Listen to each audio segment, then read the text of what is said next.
Hi there. Hello, friends. Welcome back. This is Six Wins. This is a very serious episode because we're talking comedy. That was also not the joke. But my name is Matt. This is Chris. And like I said, this is Six Wins, and we're still revealing who's winning and moving on in our best TV show bracket. We're on the comedy side, and we're in a matchup here between South Park, the number 1 seed.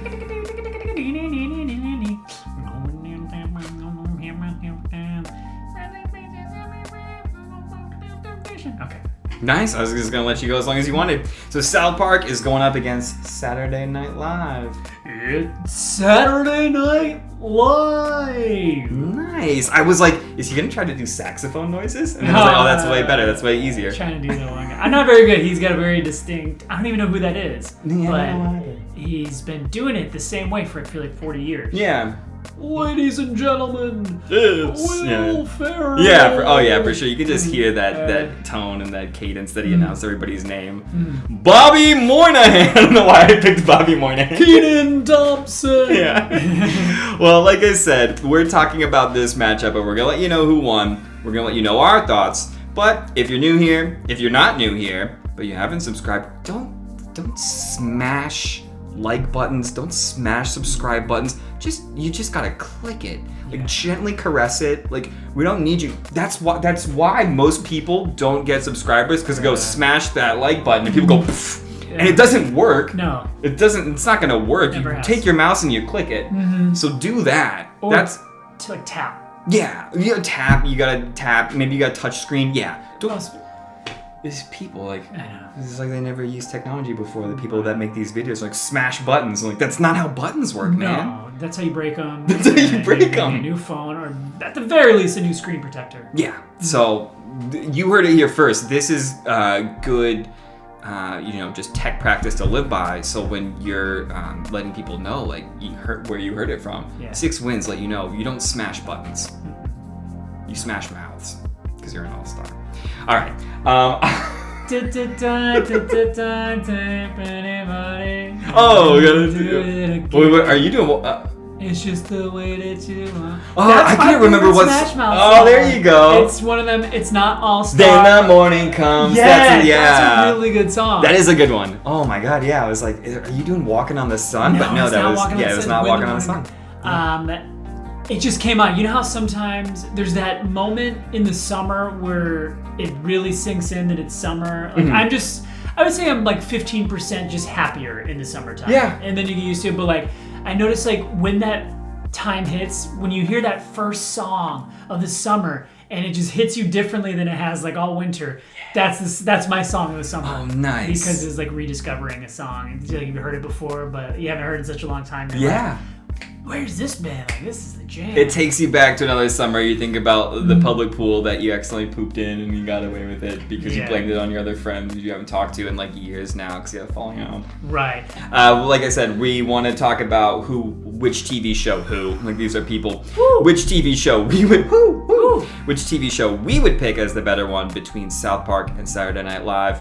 I'll start us off with my thoughts.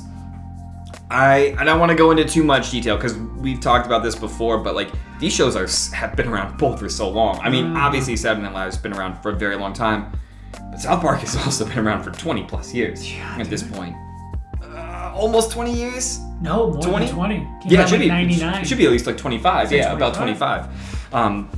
Which is only probably like 10 to 15 less than Saturday Night Live. Yeah. So there's so much to unpack with both of these shows. I won't try to unpack it. I'll leave it all packed in. Who did this? This is DNA, bro. Oh! Yeah.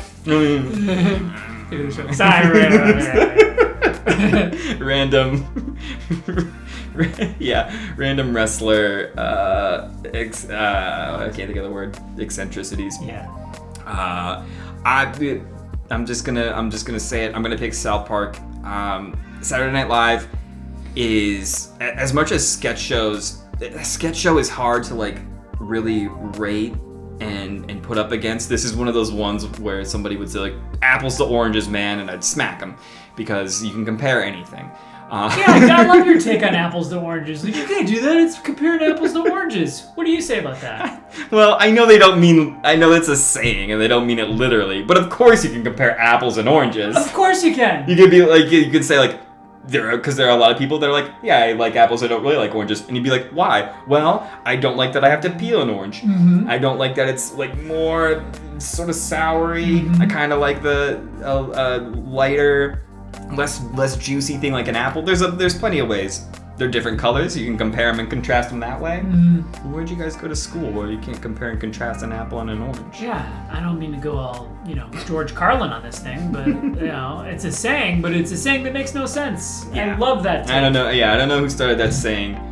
And it could be about anything. If it was like, this is like comparing grapes to toes, I'd be like, well, you can still compare them. You can compare them. There's not a lot they have in common, but you're comparing them and being like, well, sometimes when you like drop a hammer on your toe, it swells up and looks like a grape. There you go.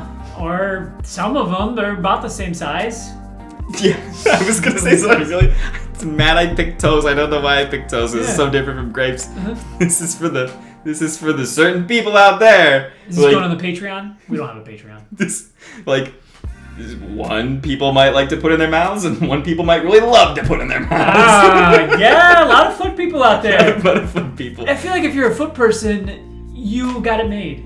Like, because like they're that's exposed all the time. Yeah. Sandals in the summertime, like all those foot creeps out there. And I'm not kink shaming at all, but those foot creeps. But I feel like the regular, boobs.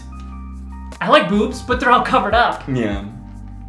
Feet are just, willy-nilly. Yeah. So if you are a foot person, I'm kind of jealous because you got it made, Yeah, there we go. I love it. I don't got anything against feet. No. But there's not a pair of feet. They don't do anything for me. Yeah, I don't see a pair of feet and I'm like, I can't stand up. Yeah. Okay, nice. Okay. Well, South Park for me. South Park for you? It's a Saturday Night Live has so much that you can pick from. So yes, it probably has some peak laugh out loud funnier moments because every once in a while they're gonna have a sketch in their long history that just cracks you up because it's so ridiculous and so silly. But South Park has been really tight, consistent, and topical. And both shows are very topical and deal with current events. I think South Park does it better. It's in line with like when you're growing up and you're in high school and you have to read like in your like literature class, you like read like the first couple like satire things from like England about like, there's a food shortage in Ireland and so this guy wrote this thing about like eating babies and you're like, this is weird, and then the teacher goes, well, this is satire, he didn't mean it literally. He was like talking about like how ridiculous like rules are and stuff. You're like, oh wow, that's actually clever. Like South Park is gonna be that. Its satire is gonna be like remembered for centuries because it was so good at taking like topics that will still be current and still be talked about down the line in hundreds of years, and ones that were very locked in time for people to understand like the kinds of like debates that we had, and it will be a show that people will be able to learn so much about like our time and like what was important and like what the weird things that were going on in our world. Like it is literally a time capsule, and for that reason it's amazing. Yeah, I'm sold on it. Yeah. Right. I might push it even further than I had in my mind. Heck yeah.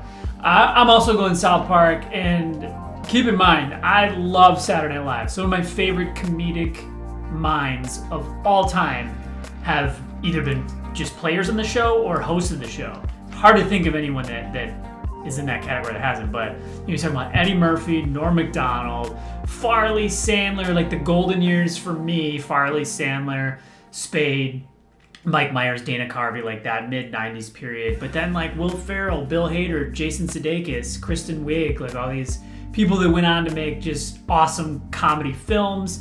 And then I could talk about Saturday Night Live all day. I loved so many sketches from that show. But for me, it's South Park because, for a lot of reasons. To me, Matt and Trey are, if there's a Mount Rushmore of comedic minds, you need to reserve a spot for Matt and Trey. And if you got to put them up there separately, fine. It's going to be half the Mount Rushmore. I haven't like they just their whole.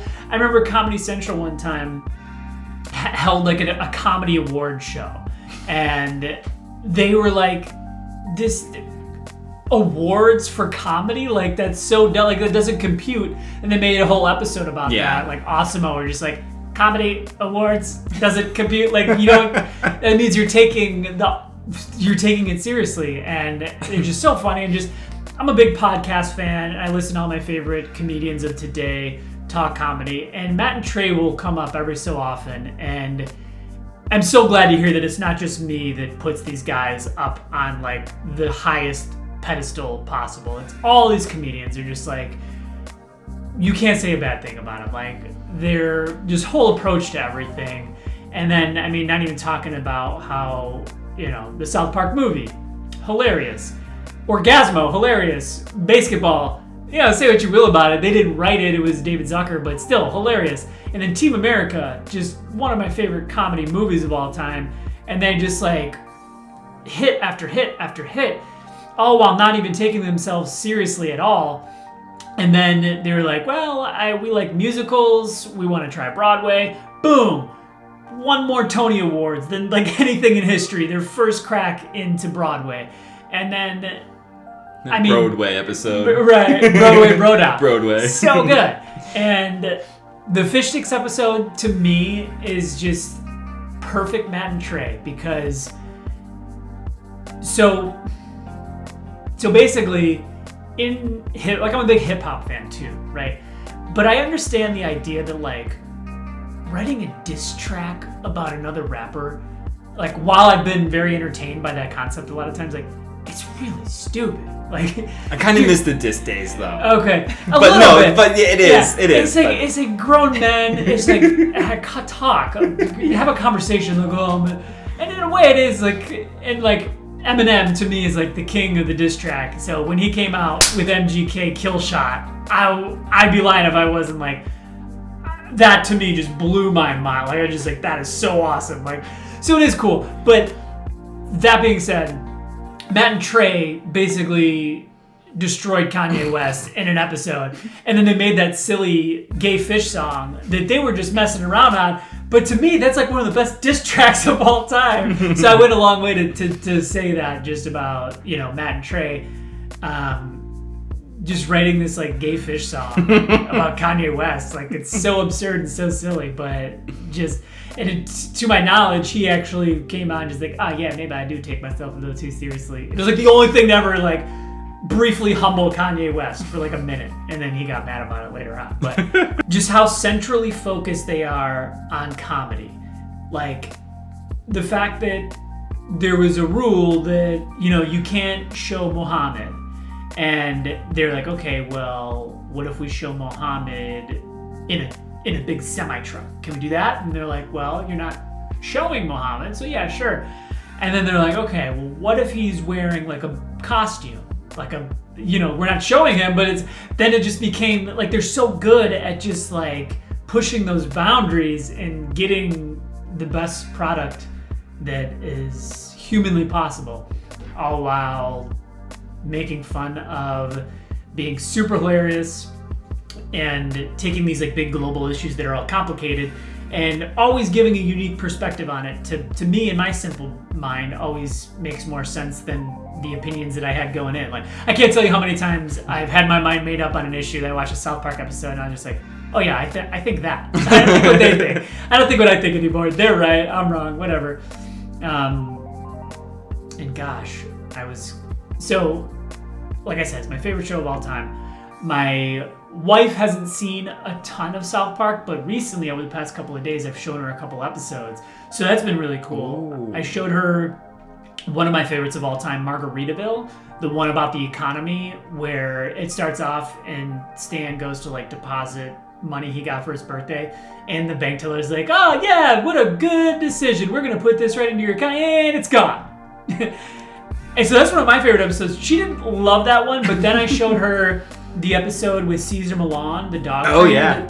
And she loved that one. I forgot how funny that one was, but just like all these different like nannies come in, like these celebrity nannies, and they try to like contain Cartman, but like one of them ends up in like the loony bin, like she's eating her own excrement. Like she's like just like it like as great. Like he just was, and then they find that like the only thing that will work on Cartman is a Caesar Milan guy who's just like pays him no attention. He's just like he reads the dominant energy. And he was a dog trainer. And right. The other ones were like nannies that like tried to like boot camp for kids. Yeah. But they had to get like a guy that like was a boot camp for like misbehaving dogs for Cartman. Yes. Yeah. And just how it actually worked, and then the resolution of the episode, the mom actually kind of starts to have the hots for him, and then she gets 2 tickets, and he's like, well, I can't go. You're just a client. He bails. And then she's like, honey, she asks Cartman if he like wants to go, and she's like, I'll take you to the store and you can get a Mega Ranger. He's like, but could I perhaps have 2 Mega Rangers? And then it's just, thus, it doesn't take because she's the one that spoils him. So anyways, all that being said, South Park all the way, and when the voting came in, who is moving on to the Elite 8? The winner between South Park and Saturday Night Live, moving on, it is Matt and Trey. South Park, moving on to the Elite 8. Sweet.